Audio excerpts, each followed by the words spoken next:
Hey, everybody. Welcome to another episode of Disgruntled. Happy Thursday. Thank you for joining us.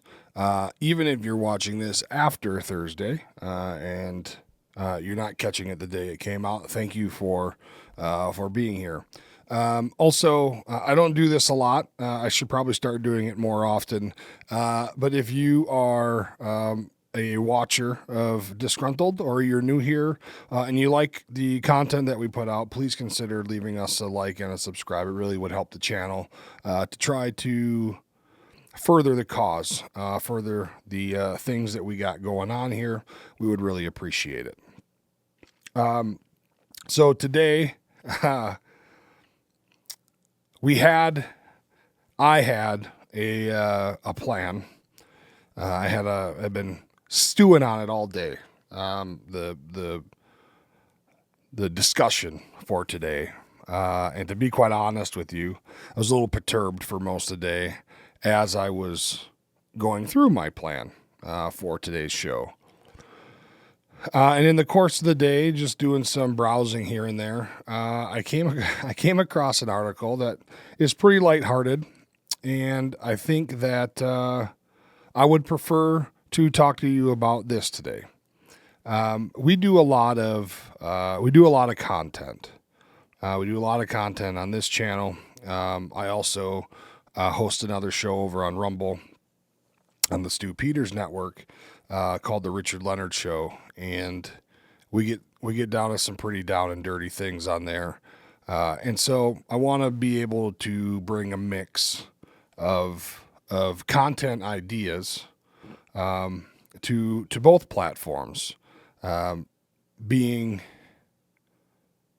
pissed all the time is not good for my mental health, and it's not good for your mental health.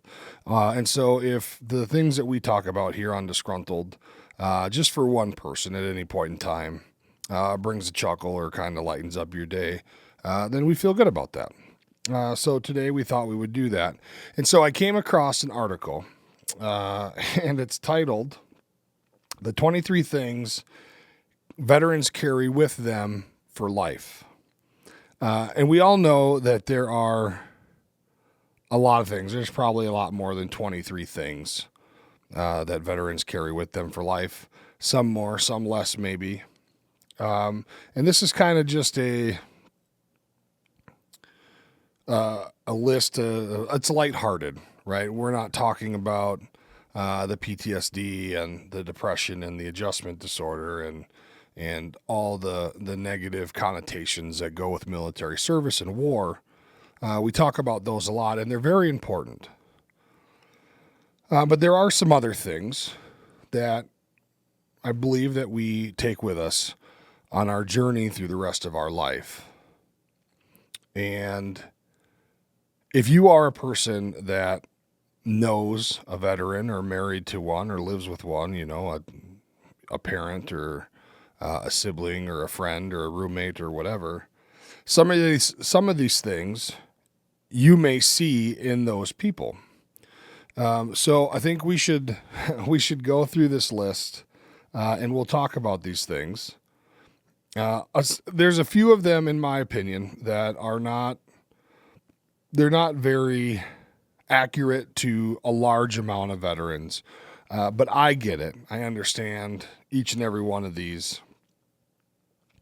But for some, you know, maybe it's a thing for older guys, older veterans who maybe got out, you know, 10, 15 years ago, which is still valid. It's a still valid thing. I mean, there are veterans of all ages, and as long as you're 18, you can serve. So maybe some of those old timers do some of these things, and I'll point those out. But let's get to this here. Okay, so, and forgive me. I'm not really good at this screen setup thing. I'm getting better though.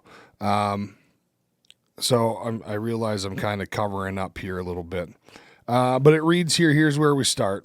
In the back of every veteran's closet, you are likely to find some old uniforms, dusty caps, a stack of medical training and discharge records, maybe a few ribbons or medals. But these are just a few of the typical things that separated or retired service members keep with them. Other things they're stuck with forever. And so I think what that implies is there's things in here, there's physical ailments that we're stuck with forever. These are some of the things that we as veterans decide to keep with us in our journey. Things that we were trained to keep track of, things that we were told, don't ever lose this. As long as you live, these pieces of paper are going to be your proof of whatever the situation is. Proof that you even served, proof that this particular thing happened to you for medical treatment later, awards. This is the proof that you were awarded this for this action at this time in your career. So keep all this stuff, because at the end of the day, a lot of these things, as it pertains to records for sure, once you're given these things and you're told, don't get rid of this stuff, don't lose it, keep it in a safe place, it's very important. After that point, you are now stuck with keeping track of this stuff if you care about it. The other thing is that now you're trusting someone else to do their job correctly to make sure that your records get saved in the right place so that the DOD or NGB or the state or the VA or whoever has your records available. So when and if you need to call upon them, that they're easy to find. That responsibility rests on somebody else's shoulders. So it's better for you to just keep your own things. Anyway, let's move on. The author goes on to say, we compiled a list of the more non-traditional things that veterans carry for life. And we'll go through the list and then we'll come back to it and kind of discuss each one. Number one, an incessant need to roll socks. Not just socks, but there's probably a lot of things too. Bad knees. 3, the misguided idea that ibuprofen and fresh socks will cure any ailment. Tinnitus, ringing in the ears. The ability to sleep anywhere. The plight or the predicament of not being able to sleep at all. Old combat boots. They're great for mowing the lawn or a trip to the Home Depot. Fear of tape tests. This one rings very true for me. We'll come back to it. Issues with authority figures. Back pain. T-shirt from strange events and places they don't remember going. A whoopee that has seen better days. I can relate to that one. A swearing problem. My wife could tell you all about this one. A love-hate relationship with acronyms. Total disdain for PowerPoint. Scars from barrack shenanigans gone wrong. A few ugly divorces. A truck they bought after gaining some sense of selling that Camaro they financed at 27% interest. Some weird strip club stories. Sleep apnea. Bad tattoos that seem like a really good idea at the time. Boxy brown t-shirts that somehow have sweat stains in a different, more gross shade of brown. And a deeply stained, never before washed coffee mug that they tell everyone is well seasoned. All of these make sense to me. And I'm guessing that if you suck through this whole list, a lot of these or some of these make some good sense to all of you who know or live with veterans. So let's go back to the top here and start from the beginning. Number 1, an incessant need to roll socks. Now, this is not just socks, but we are taught, of course, how to maximize space.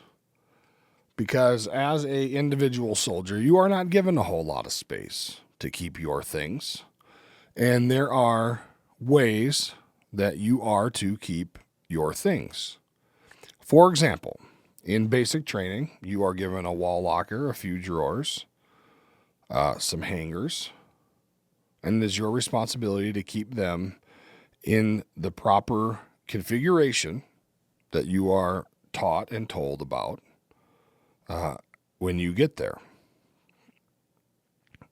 So there is a way to roll socks. There is a way to roll your briefs or your chonies. There is a way to properly hang your uniforms and drape the sleeves in such a manner so that they all lay uniformly across the landscape of your wall locker. There is a way to, there used to be a proper way to shine your boots and have them ready to go. Nowadays, we don't shine boots. Boots aren't shiny at all. They're more of a suede material almost. I guess I don't know what you call it. And so this is something that people carry with them because it is driven into your head day after day after day. And I think that people become comfortable with it. You're taught this. You are told how important it is. And you are pretty well disciplined if you do not keep your things in the way that you are taught or told how to keep your things. It is kind of a lesson in obedience, I suppose you could say. But yet a good way to make sure that it's easy to find the things that you need. It's an easy way to keep inventory of the things that you're assigned, because keep in mind that everything you're given is not yours. It is property of the taxpayer. It is property of the U.S. government. It is issued to you. It is not given to you. And so this need stays with people. Now, I will tell you, and I'm sure that my amazing wife would tell you, I did not, this is not one that sticks with me. I fold my socks just like everybody else does.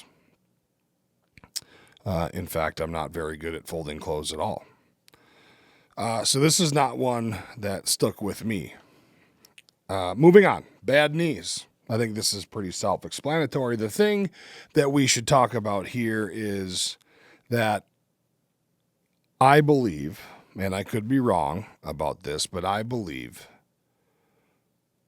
that just about everybody who served in the military for any extended amount of time will have some kind of physical ailment. And I believe that knee issues, knee pain, knee problems in general is probably one of the most common.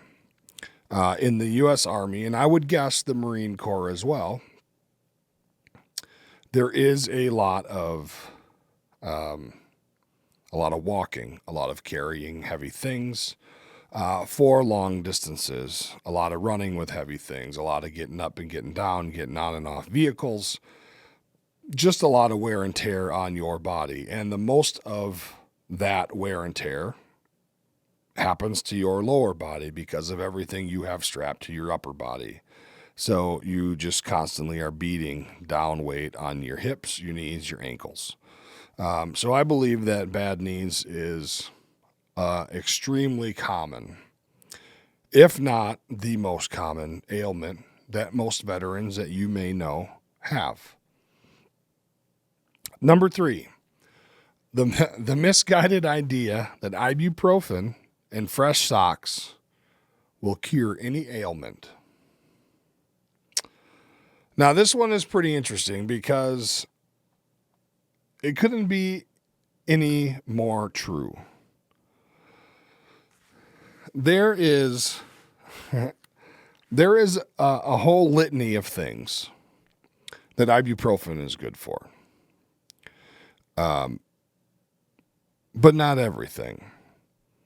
And it is the go-to for the United States Army. At least it was in the early 2000s. If you sprain your ankle, here's some Motrin. If you have an upset stomach and you're vomiting all over the place and you say you got food poisoning, here's some Motrin and some Pepto-Bismol. Everything comes with Motrin. Everything. The other thing that you're taught is that if you needed a vehicle, the United States Army, in my case, would have issued you one. But they didn't. The idea is that the good Lord above issued you 2 vehicles, and they're attached to the bottom of your legs. And so, just like on your vehicle, your cars, your motorcycles, or your boat, or whatever vehicle, snowmobiles, 4-wheelers, side-by-sides, whatever, you need to change the shoes, right? New tires, new skis, new tracks, new impellers, new this, new that, to keep them in working order. Well, if you don't keep fresh socks, how are you going to keep your feet in working order? So every time you leave for longer than a duty day and you need to pack a bag, you better have at least 2 pairs of socks. At least that's what we were taught in the basic training company that I was in. And so if you know somebody who served, especially one that served for an extended period of time, and I'll even double down and say especially one that served in a combat MOS such as the infantry or a scout or field artillery, even combat service support, so things like MPs, forward observers, those types of things, people that worked in the field a lot. They may all be very cognizant of taking care of their feet on a regular basis. And it's true. You don't take care of your feet, you're not going to get anywhere. At some point, it's going to break down and you'll really be screwed. This also comes here in this one. This is part of taking care of your feet and fresh socks. Another thing that you may that veterans may do is urinate on their feet in the shower. We were taught that it kills any bacteria, any foot fungus, any athlete's foot that may be forming or that is already present. So when you shower every day, especially if it's in the morning, don't pee on your feet in the shower. And that should help to take care of your feet and get any of that bacteria or foot fungus or whatever out of the way. I have met a lot of people who say that that's disgusting and I've never done that and blah, blah, blah. But I've also met a lot of veterans who go, yeah, I do that all the time. And so I guess it's a mixed bag. But that is definitely something that people take with them on the rest of their journey when they leave. Number 4, tinnitus. Tinnitus effectively is uncontrolled ringing in the ears. So you get this from the many MOSs in the military. Many people will have this condition. Everything's loud. Vehicles are loud. Weapons, of course, are loud. The things that are moving about you on a military base are loud. The loudspeakers are loud. Everything is loud. And so a lot of folks, again, especially combat MOS folks, are going to be hearing that ringing in their ears or pulsating or whatever it is for a long, long time, if not the rest of their lives. To the best of my knowledge, it's not something that goes away. In fact, mine has never gone away. And if you ask my wife, she would tell you also that there is never not multiple TVs or music playing or some noise happening in our home because all of it is better than hearing the ringing in your ears, which at times causes a little bit of, we got to have discussions about it because she likes quiet. And of course, there's nothing wrong with that. She should be able to have quiet. It is her home too. So we just have to work through it. And we do every time. But that is definitely one that's real for a lot of people. Number 5, the ability to sleep anywhere. And I'll tell you what, I've seen some folks sleep in some pretty peculiar situations, in some pretty amazing places. In fact, I'll tell you a quick story. In basic training, I was assigned to be battle buddies with the smallest dude in our unit. Private Worthen was his name. Not sure where he's at or what he's doing nowadays, but he was a little guy. The drill sergeant called him Short Round. And another little fun fact, throughout most of my basic training cycle, I wasn't known as Private Leonard. I wasn't known as Private. I wasn't known as Leonard. I wasn't known as anything that resembled anything of the name that my parents gave me. My drill sergeant called me Shrek the whole cycle. In fact, when we went on our FTXs, our 2-3 day long training exercises, and slept outside and did war games and road marches and things like that, I was not allowed to even use any color other than the green for camo, face paint. And of course, my battle buddy, Private Worthen, was assigned the name Donkey. So we were Shrek and Donkey. And he was allowed to only use there was a light gray. It wasn't white, but it wasn't like gray. It was in between, like a cream color, I guess you could say, to fill in the shadows in your face. And so here we are trudging through the woods for 2 or 3 days, Shrek and Donkey. And this poor guy, he was struggling. He was struggling carrying his rucksack, struggling carrying his weapons, struggling carrying his water, and he needed a hand. So, of course, I'm his battle buddy. I'll help him out. But it was a tough go of things to hear, Shrek, your donkey's falling behind. Go back and get your donkey. Or, Donkey, Shrek's falling behind. Go back and get your Shrek. But I will say this: at the end of the day, it made me a better soldier, able to take criticism, even if it was a little harsh. But back to sleeping anywhere. Private Worthen, I believe it was a Sunday. Because he was a small dude. I think he barely made the height requirement to join. We were all cleaning the barracks. We were doing laundry. We were shining boots. Sunday was maintenance day and church day.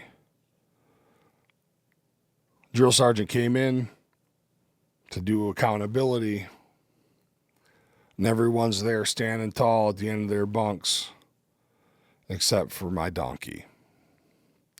Where is my donkey?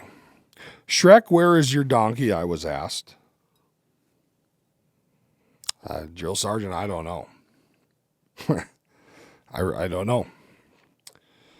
And I didn't know. Turns out, this son of a bitch was sleeping in his wall locker. He had went into his wall locker, sat on his three drawer chest, closed the doors, and decided he was going to take a nap. How we figured that out without him waking up, I don't remember. But I do remember that the drill sergeant, I believe, tipped over the wall locker onto its doors. So my donkey was trapped in his wall locker, and was rousted out of a dead sleep.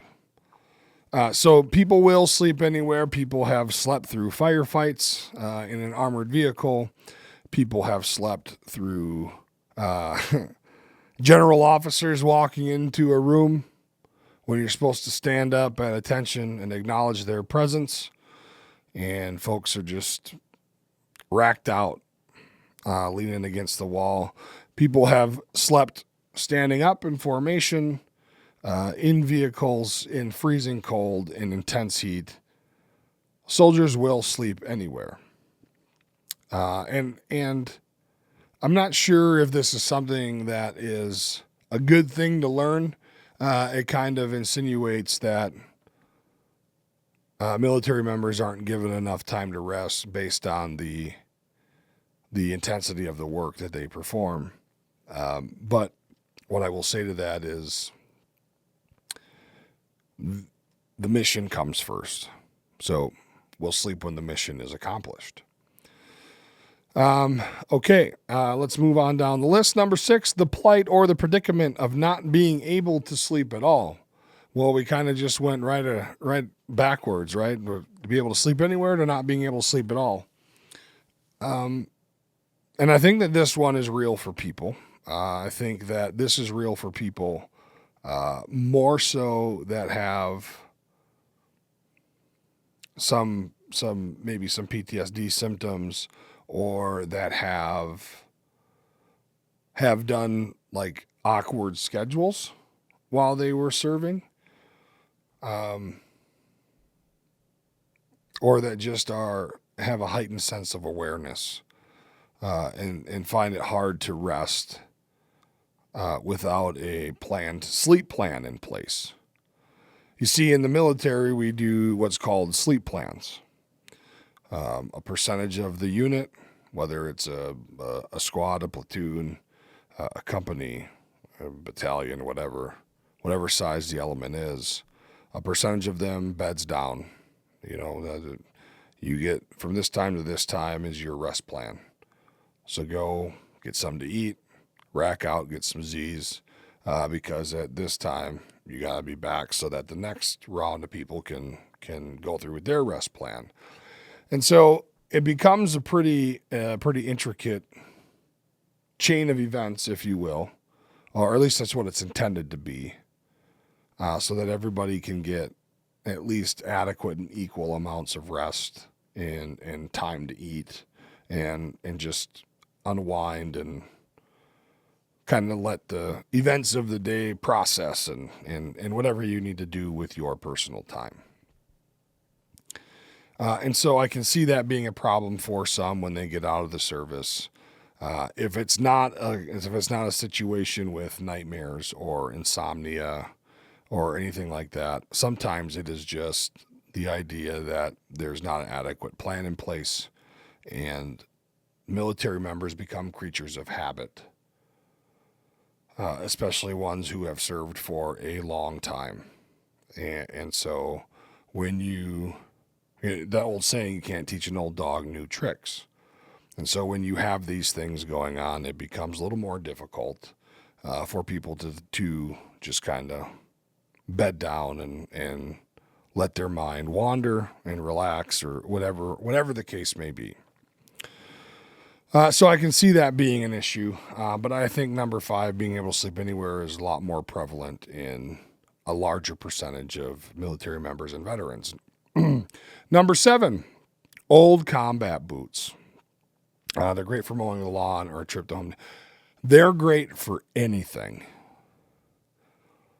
Old combat boots that are well worn and broke in and molded to your feet are like slippers.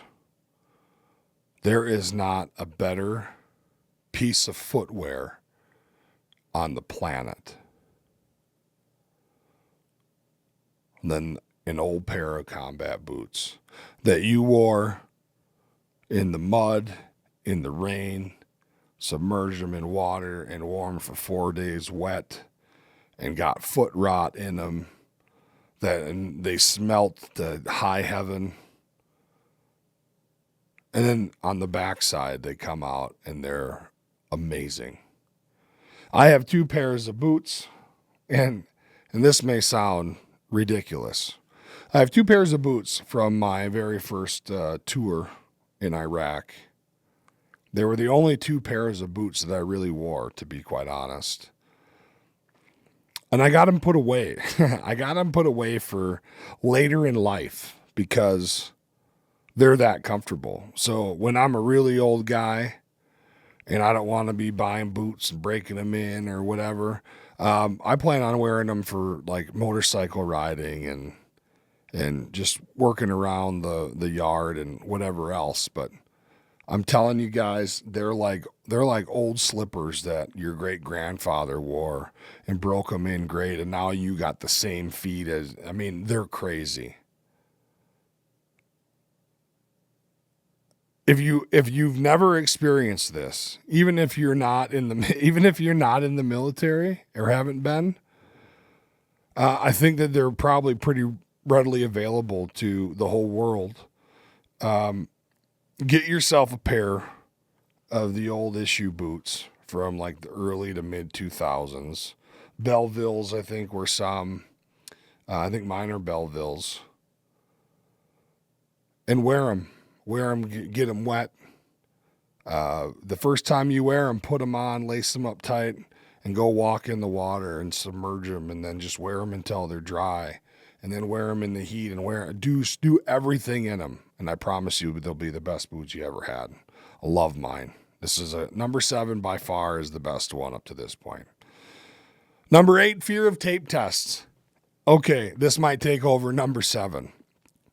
For anybody who doesn't know, in the United States Army, there are height and weight standards.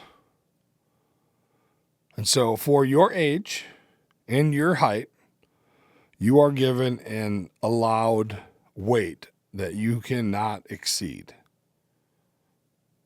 If you do exceed such weight, you get to go to a tape test, which for men means they take a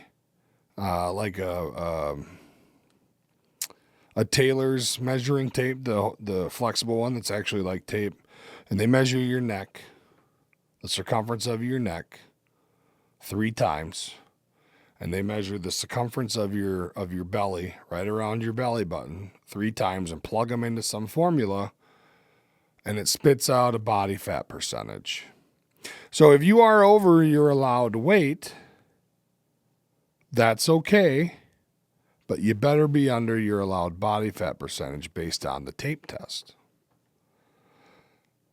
Well, if you haven't been able to guess, I don't know that I went my whole 19 years not having a tape test. I probably had 19. I probably had 35 of them in my 19 years. I just always been a big dude.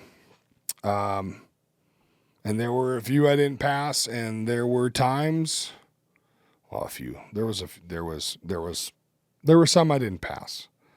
And there were a few times where I was told, "Hey, look, man, you don't have much time," because they will kick you out. They'll start separation paperwork if you can't maintain the standard. Nowadays, who knows what it's like? They can't get anybody to join. I mean, now we're in a situation where we're having discussions about letting illegals join for citizenship and serve in our military as a expedited pathway to citizenship. And I don't even know that they want to do that. Like, those people don't want to come. Not most of them don't want to come here to work. They want to come here for free shit and cause problems. And then what I'm guessing is send a lot of the money they make or leech here, send it home to their families, their mothers, their father, whoever. I don't know. That's a whole nother conversation. But the fear of the tape test is real. I'm telling you, folks, it's not a fun game, but it is necessary. But it was a game that I sure had to play a lot. But it was my own deal, right? I just, for whatever reason, couldn't overcome that hill. And I'll tell you this, I had set goals. I'd say, this year I'm going to do better and I'm not going to have to get taped. Never made it. Always had to get taped. And I think that even if I was in the best shape of my life, like when I came home from basic training, I was 242 pounds, and it was the best shape I ever been in my life, and I probably still would have been I still would have had to been taped. So it was probably never avoidable, but it was a goal. Okay, moving on. Number 9, issues with authority figures.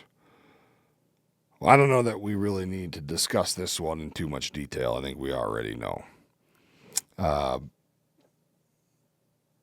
believe that, what is a good way to put this? I believe that soldiers who have come up in the ranks as enlisted members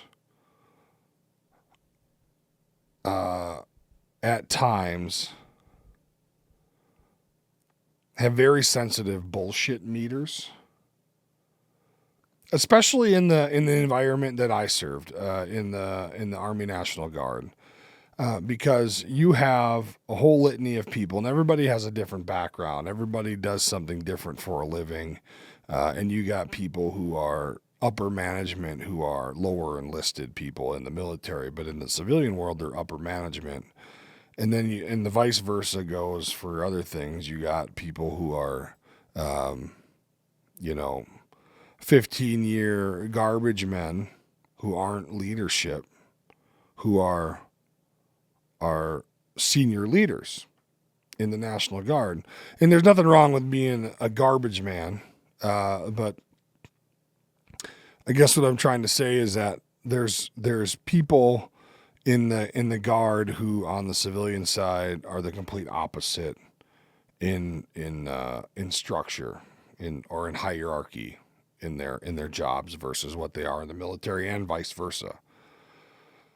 And so at times you start to get down these roads of people who come into the military with this whole different mindset about how things work and more efficient ways to work as a team and this, that, and the other thing.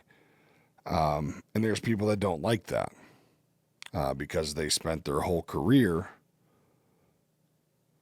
being, maybe frontline staff, but in the service they're upper echelon, and this is their opportunity to be leaders and the boss, and they don't want to give up that opportunity to some lower enlisted person who hasn't served nearly as long as they have. And so I guess I see both sides of that coin, but I also understand where that brings issues, because I think leaders on both sides of the coin, leaders who are good leaders are going to strive to be good leaders everywhere they go, no matter of the hierarchy and where they stand within that tree, if that makes sense. Let's see. Back pain. Yep. Just like the knees, back pain. Knees and back pain got to be the top two. We already discussed that. Number 11, t-shirts from strange events and places they don't remember going. This one I'm not too sure about. I got t-shirts, but I remember every one of them. They were from training events that we did, the basic training company I was in, the advanced training company I was in, different places we got to go and spent like a month training or doing an exercise. There was a t-shirt made available and we bought them. So that one I'm not too sure. I can't really speak on that one. But number 12, however, I can. A whoopee that has seen better days. And folks, I think that if you know people who were in the Army for sure, all of them will tell you that if they don't have their whoopee, they sure wish that they did. This might be the single most amazing piece of equipment that was issued to us by the U.S. Army ever. A whoopee is effectively a poncho liner. right? So you put this inside your poncho. You can use it for all kinds of stuff. It is the best blanket. It is the best curtain system to put around your bunk. Some called it a jack shack at different training events or different deployments. I have one on my bed at home now, and it is the blanket that I use. And I have two more whoobies that I had acquired throughout my time in service that have been cleaned, nicely folded, and put into shrink wrap bags for when the whoopee I have on my bed that has seen a lot better days falls apart, because eventually they just kind of disintegrate. You can only wash them so much, and but I think mine's got some good time left, so I'm not too concerned. But the whoopee is the best piece of equipment, in my opinion, that we were given. And if you disagree with me, please, in the comments, let us know what you think is the best piece of equipment, because I'm extremely intrigued by what that could be. Number 13, a swearing problem that is FUBAR. Effed up beyond all recognition.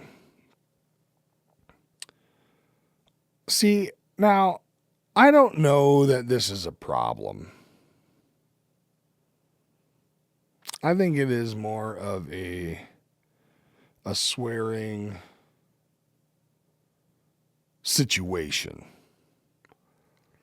You see, in the military,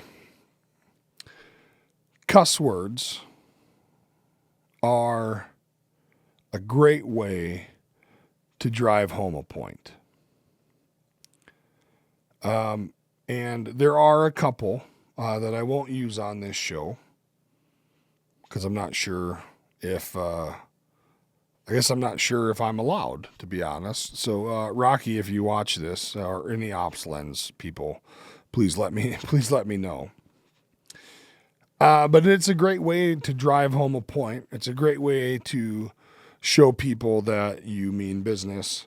But on the flip side, it's also a way to make light of a situation that may seem tense. I just think that it brings a lot of clarity to situations, or lightens a mood if needed. And a lot can be done with these words given proper inflection. But if you ask my lovely wife, she would tell you that I do have a swearing problem. In fact, I have a quota of how many I can say before I get the look, and it all depends on the company we're in, where we're at. But there's usually that look, and I know that I'm nearing the end of what's tolerable. And then when I skirt past that, then it's the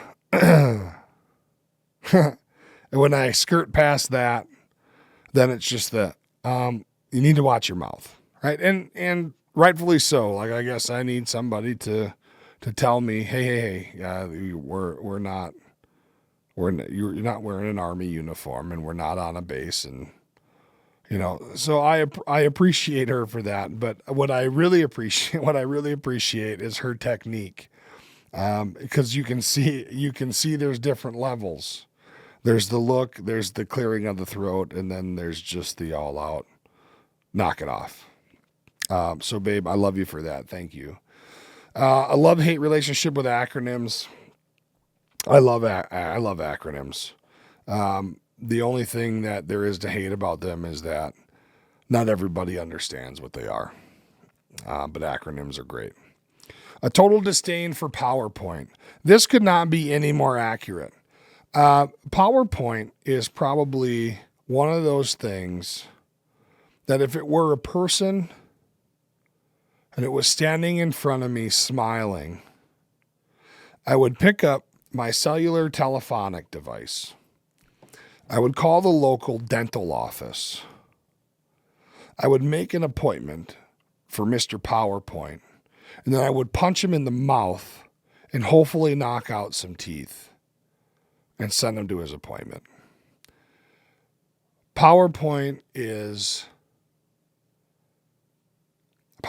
probably owns so many hours of my life that I'll never get back. Way more than I care to think about. But just off the top of my head, I know that there's countless hours of my life that I will not get back. Dare I say, a week. PowerPoint probably owns a week of my life that is just gone. And so for that, I'd like to punch PowerPoint in the mouth. It made my heart, my blood pressure go up. So that's all we'll say about that. Scars from Barrack shenanigans gone wrong. This is definitely very accurate. I am not going to get into Barrack shenanigans. I feel like most of you can use your imagination and kind of have an idea of what that would look like. Barrack shenanigans get pretty off the wall. I will tell you the one that we played, the one game that we played that kind of everyone regretted, but we didn't stop playing it until we were forced to, but we were all happy that we were told knock it off. Was a game with an old hacky sack that had the real marbles in it, like the original type. And we would stand like 25 to 30 feet away from each other. And you could put one hand over your junk and the other hand over your mouth and put your goggles on from your combat helmet. So they almost look like ski goggles, right? And you got to just stand there and let the other guy whip that thing as hard as he can at you. And if you move, they get another shot. And so like this game there was no point system. There's no way to win. It was just, let's stand there and whip this thing at each other. And we did it for hours. And it hurt like hell. And of course, every time there's that one or two guys who were amazing baseball players that could throw straight gas and hit you square in the solar plex or the sternum or right in the belly button or like just the upper inner thigh, and it would knock you to the floor for a good 3 to 5 minutes. I don't know if I still have marks from it, but we had welts forever. And that was probably the more of the mild games that went on. But that's all I'll share with you. The rest of those are just for us. Number 17, a few ugly divorces. I think that this one is a whole nother show. There is a lot of soldiers that ended up divorced. Some of them their own fault, some of them not. The military and marriages sometimes don't go together very well. I think it takes two special kind of people to make it work, especially an active duty marriage. A lot of understanding from the spouse that's not in, and a lot of independence. And then on the soldier side, the service member side, a lot of communication as much as possible. And then both of them, of course, have some integrity and not defy the other. Because I think it's really easy to happen. 18, a truck they bought after gaining some sense and selling that Camaro they financed at 27% interest. Now, this is something mostly for active duty soldiers, but it is a thing. We've talked about this particular thing on the Richard Leonard Show over on Rumble. And this comes down to that soldiers just aren't really given very good guidance on finances, or at least they weren't. Hopefully that's kind of changing and people are getting better telling their soldiers about being better with their money and doing the right thing with them.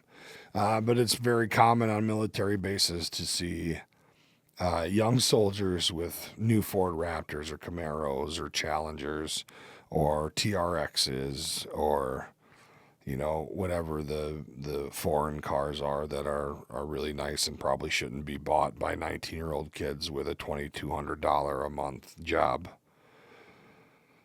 But they do it because they are making the money, but they don't understand sometimes how the real world works when it comes to finances, and that nobody really joins the military to be rich.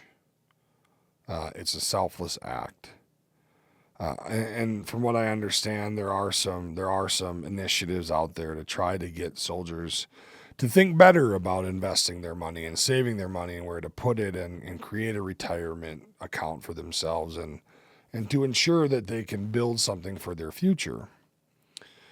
So hopefully that kind of does it does continue to develop, but it's tough to watch, but also it's hard to help people who aren't really going to listen. And so a lot of these young soldiers, when you tell them these things, they will hear you and they will acknowledge the words that you say to them, but then they're going to go out and do what they're going to do anyhow. And so you try the best that you can, and let the chips fall where they may. Number 19, some weird strip club stories. This is not the platform for that, nor do I have any weird strip club stories. Not really my thing. Number 20, sleep apnea. That one is pretty prevalent. In fact, I can tell you guys that before I deployed, I probably snored because I've always been a bigger dude. But I never was told that I snored like I did on the second half of my first deployment to Iraq and then after. I used to, I hope some of the guys watch this. I used to wake up with batteries, boots, Uncrustables, half-eaten sandwiches, canteens, water bottles, shoes, flip-flops, flashlights, chem lights, socks, you name it, rocks, anything, candy, anything that you can get your hands on to throw at a person who is snoring the way that I used to snore. I'd wake up and the shit would be all around me.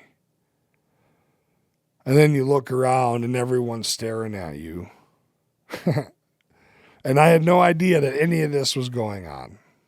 But nobody could get any sleep because not only was I snoring, but apparently I quit breathing. And so not only was it a distraction, but there was also some concern that I was dying on the cot that I was sleeping on. So fellas, I'm sorry. I love you and thank you for your concern in my time of need. I hope that you're all resting very well nowadays.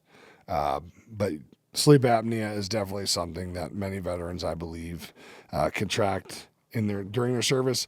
And I don't know why. I guess I don't have a good reason as to why that would be. I'm sure there's some explanation for it. Number 21, bad tattoos. It seemed like a really good idea at the time. I got no experience with that. All my tattoos, I thought about for a long time. I do regret one of them, but the meaning was still good. Anyway, I don't have any stories for that. But I have seen some pretty gnarly tattoos that probably should have been thought out more. And sometimes you would think that these tattoo artists are going, man, are you sure you want this? And maybe they do. Maybe they do that. But you would think they would say, are you sure? But let me remind you that once this is here, it's here. I mean, you can get them removed nowadays, I guess, but I don't know. Can you tell that they're completely gone? I don't know. I've never experienced that before. So I know that this is true. I just don't have any experience of it with myself. Number 22, boxy brown t-shirts that somehow have sweat stains in a different, more gross shade of brown. And this is completely accurate. In fact, we've had discussions about this while I was still in the military, and we'd be standing around, usually in a motor pool with your blouse off. So you just have your t-shirt and your pants. And some of these shirts look absolutely disgusting. And I mean, it's all sweat, right? And rolling on the ground underneath vehicles or digging holes or do whatever it is. You get dirty. But it's the way that they turn out after they're washed, and you end up throwing out a lot of brown t-shirts, or using them as like gun cleaning rags or something like that, shop rags to wipe your hands or use when you're changing oil or whatever. But yeah, this was always really weird.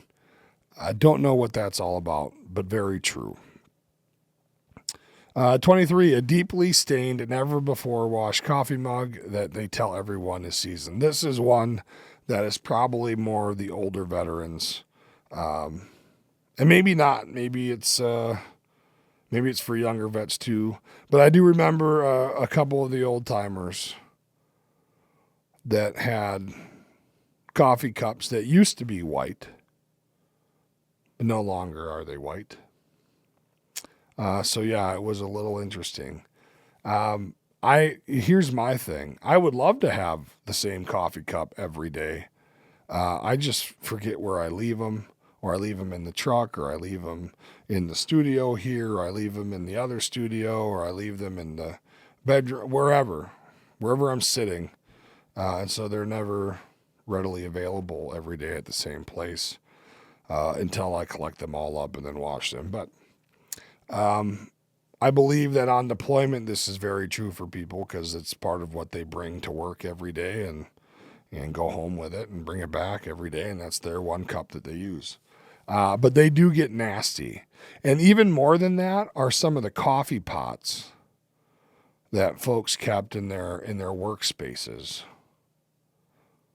Like, it's okay to every now and then take the little swingy thing off your coffee pot and kind of just like wipe it down, rinse it out. Your coffee's not going to taste worse. It ain't going to taste better. But clean it up.